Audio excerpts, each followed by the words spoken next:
तर आज खास दिवाळीनिमित्त मी इथे आज चकलीची भाजणी केलेली आहे। ही चकलीची भाजणी मी अर्धा किलोच्या प्रमाणात केलेली आहे। तर बघू शकाल इथे तुम्ही अतिशय सुंदर झालेली आहे आणि हे अचूक प्रमाण आहे। ह्याच्यामध्ये तुमची चकली कधीही बिघडणार नाही। तर ही चकलीची भाजणी कशी करायची त्यासाठी पटकन रेसिपी सुरू करूयात। नमस्कार, मी पूर्वा रेसिपी मराठीमध्ये तुम्हा सर्वांचं खूप खूप खूप मनापासून स्वागत। आता दिवाळी जवळ येणार आहे। सर्वत्र किंवा सगळ्यांच्या घरी दिवाळीचे हे फराळ होतच असतात, सगळेच जण करतात आणि अत्यंत मनापासून सगळे हे पदार्थ केले जातात घरी।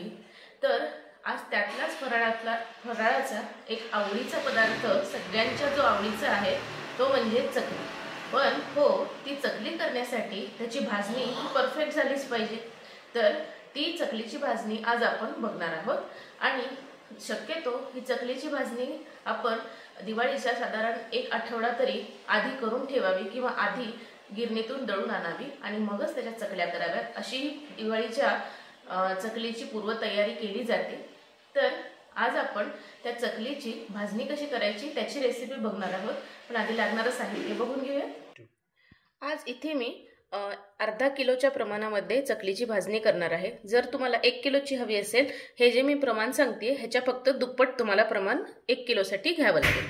तर अर्धा किलो भाजणीची चकली किंवा भाजणी करण्यासाठी लागणारं साहित्य बघून घेऊयात। इथे मी 2 वाटी हे बघा, ही जी आपली घरातली नॉर्मल वाटी असते की नाही, त्याने फक्त मोजून घेतलेला आहे। तर अशा 2 वाट्या भरून इथे मी आंबेमोहर तांदूळ घेतलेला आहे। इंद्रायणी सोडून दुसरा कोणताही तांदूळ तुम्ही चकलीसाठी वापरू शकता। इंद्रायणी शक्यतो नका वापरू, कारण तो खूप चिकट असतो म्हणून, आणि त्याच्यामुळे चिकट असल्यामुळे आपल्या चकलीला जी काटे येतात ना ते चांगले येत नाहीत, म्हणून आंबेमोहर मी इथे वापरलेला आहे। इंद्रायणी सोडून तुम्ही कोणताही वापरला तरी सुद्धा चालू शकतं। तर इथे 2 वाट्या आंबेमोहर तांदूळ, 2 वाटी तांदूळासाठी 1 वाटी मी हरभऱ्याची डाळ घेतलेली आहे। त्याच्यानंतर अर्धी वाटी इथे उडदाची डाळ घेतलेली आहे, अर्धी वाटी मुगाची डाळ, त्याच्यानंतर अर्धी वाटीच मी पोहे घेतलेले आहेत, अर्धी वाटीच साबुदाणा, अर्धी वाटी धने आणि अर्धी वाटी जिरे।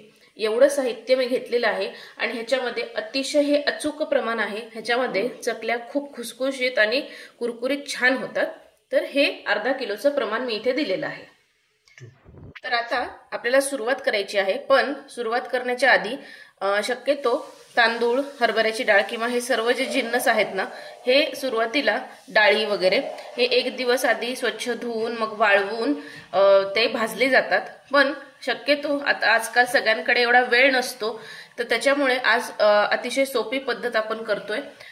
तर इथे 2 वाटी जे मी तांदूळ घेतलेले आहेत ना, इथे एक फडकं मी घेतलेला आहे, किंवा एक सुती कापड पण म्हणू शकता, किंवा एक किचन टॉवेल असतो ना तो घेतलेला आहे। थोडा मी ओलसर करून घेतलेला आहे, बघू शकाल इथे तुम्ही। आता ह्या किचन टॉवेल वरती आपल्याला हे एक एक करून सगळे जिन्नस घालायचे आहेत। आता इथे अशा पद्धतीचा एक किचन टॉवेल घेतलेला आहे, तो थोडासा मी ओलसर करून घेतलेला आहे। आता त्यावरती आपले हे तांदूळ घालून घेऊयात। मी अर्ध्या बॅच मध्ये करते। आता हे छान अशा पद्धतीने ना हे बघा व्यवस्थित पुसून घ्यायचे, कारण मग ह्याच्यावर काही कचरा असेल किंवा बोरिक पावडर वगैरे जर असेल ना तर ती निघून जाते आणि आपले तांदूळ किंवा ह्या डाळी आहेत ना ह्या स्वच्छ होतात। शक्यतो 1 दिवस आधी जर तुम्हाला वेळ असेल तर स्वच्छ धुवून वाळवून जरी केली ही प्रोसेस तरी सुद्धा चालू शकतं, पण आजकाल जनरली एवढा वेळ सगळ्यांकडे नसतो, म्हणून मग असं केलं तरी सुद्धा चालू शकतं। हे बघा अशा पद्धतीने। आता अशाच पद्धतीने मी हरभऱ्याची डाळ, उडदाची डाळ आणि मुगाची डाळ देखील छानपैकी अशी फडक्यावरती असं ह्या किंवा किचन टॉवेलवरती पुसून घेत आहे। तर इथे मी तांदूळ, उडदाची डाळ, हरभऱ्याची डाळ आणि मुगाची डाळ छानपैकी किचन टॉवेलनी, थोड्याशा ओलसर किचन टॉवेलनी छानपैकी पुसून घेतलेली आहे। आता चला करूयात आता भाजणी। आता भाजणी करण्यासाठी इथे गॅसवरती मी जाडबुडाची एक मोठी कढई गरम व्हायला ठेवलेली आहे। शक्यतो भाजणी करताना असा पसरट पॅन किंवा पसरट कढई वापरावी आणि जाडबुडाची असावी, कारण त्याने मग सगळे जिन्नस पटपट सरकले जातात आणि छान भाजले जातात। म्हणून शक्यतो पसरट आकाराचं भांड किंवा पसरट आकाराचा पॅन किंवा पसरट आकाराची कढईच आपण वापरावी। तर आता कढई छान गरम झाली. आता गॅस मी स्लो टू मीडियम हीटवर करून घेते आणि हा जो स्वच्छ पुसून घेतलेला हा तांदूळ आहे ना, सुरुवातीला हा घालून घेऊयात आणि छान हा भाजून घेऊयात आपण. म्हणजे तांदूळ असा तुटेपर्यंत आपल्याला छान मंद आचेवर स्लो टू मीडियम हीटवर छानपैकी असा भाजून घ्यायचा आहे. असं केल्याने चकली आपली खूप छान कुरकुरीत होते. हे बघा, असं हलवत हलवत छानपैकी आपल्याला हे भाजून घ्यायचं आहे. आपला तांदूळ असा म्हणजे हातात जर घेतला ना तर असा हाताने तुटला पाहिजे इतपत आपल्याला हे भाजून घ्यायचं आहे. तर हे बघा, हा तांदूळ छानपैकी आपला कोरडा झाला आहे आणि हे बघा असा जर ह्याच्यावर घेतला ना तर हा पूर्णपणे मोडतोय. हे बघा, तर म्हणजेच आपला तांदूळ इथे छानपैकी आपलं भाजून झाला आहे. गॅस कुठेही मोठा करायचा नाही, कारण जर गॅस मोठा केला ना तर खाली जिन्नस लागून करपू शकतो आणि किंवा त्याला काळपट कलर येऊ शकतो. म्हणून शक्यतो गॅस हा स्लो टू मीडियम हीटवरच आपल्याला ठेवून हे सर्व जिन्नस भाजून घ्यायचे आहेत. आता हे तांदूळ छान कोरडे झालेले आहेत. आता हे मी एका परातीमध्ये काढून घेत आहे. आता हे तांदूळ एका मोठ्या परातीमध्ये मी काढून घेतलेले आहेत आणि असे थोडेसे पसरवून घ्यायचे, म्हणजे ते गार होण्यास मदत होते. असं पसरवून घ्यायचं. हे बघा, अशा पद्धतीने. आता त्याच कढईमध्ये 2 वाटी आपले तांदूळ होते, 1 वाटी मी हरभऱ्याची डाळ घालतीये स्वच्छ पुसून घेतलेली आणि ही सुद्धा स्लो टू मीडियम हीटवर आपल्याला छान भाजून घ्यायची आहे. खूप ह्याचा कलर बदलवण्याची गरज नाहीये.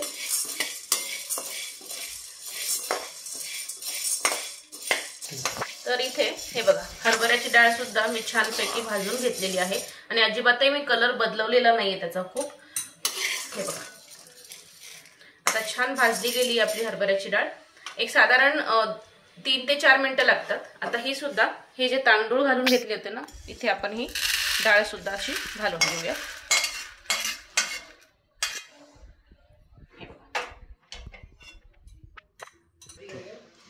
आता त्याच कढईमध्ये मुगाची डाळ घालून घेत आहे. आता मुगाच्या डाळीचा सुद्धा बिलकुलही कलर बदलवायचा नाहीये आपल्याला आणि ही मुगाची डाळ सुद्धा छानपैकी आता भाजून घ्यायची आहे.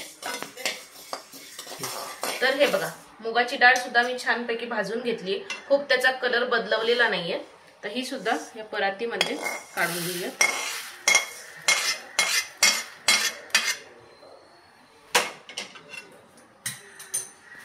आता सेम कढईमध्ये 1 वाटी उडदाची डाळ घालते.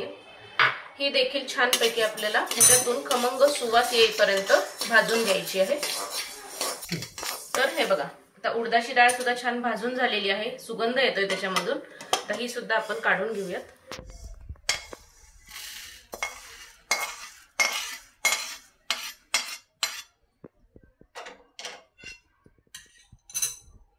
त्यानंतर आता यामध्ये आता पोहे घालून घेते.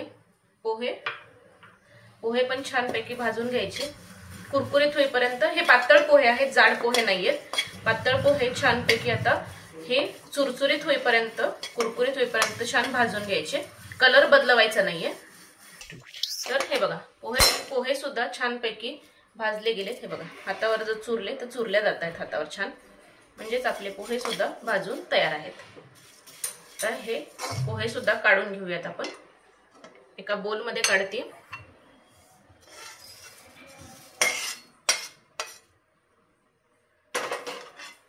आता याच कढईमध्ये अर्धा कप किंवा अर्धी वाटी साबुदाणा घालते. साबुदाणा छानपैकी असा फुलेपर्यंत आपल्याला भाजून घ्यायचा आहे. हे बघा, भाजत असताना ना साबुदाणा असा टम्म व्यवस्थित असा फुगल्या जातो छानपैकी. दिसू शकेल इथे तुम्हाला. ते बघा, साबुदाणा फुलतोय. असा फक्त आपल्याला फुलवून घ्यायचा आहे, अजिबातही कलर ह्याचा बदलवायचा नाहीये. तर हे बघा, साबुदाणा छानपैकी मी फुलवून घेतलाय. आता हा सुद्धा एका बोलमध्ये मी इथे काढून घेते. का सुंदर सुगंध येतो ना या भाजणीचा, क्या बात आहे. आता सेम कढईत अर्धी वाटी धने घालतीये. हे सुद्धा छान भाजून घ्यायचे. छान सुगंध येईपर्यंत आपल्याला भाजून घ्यायचे आहे. तर धने सुद्धा छान भाजून झालेत. आता हे सुद्धा एका बोल मध्ये काढून घेते. हो,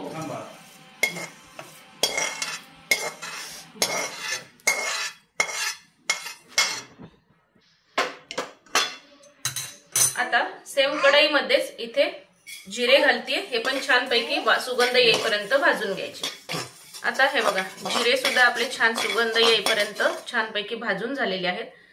आता मी गॅस बंद करते आणि हे जिरे एका बोलमध्ये आपण परत काढून घेऊयात।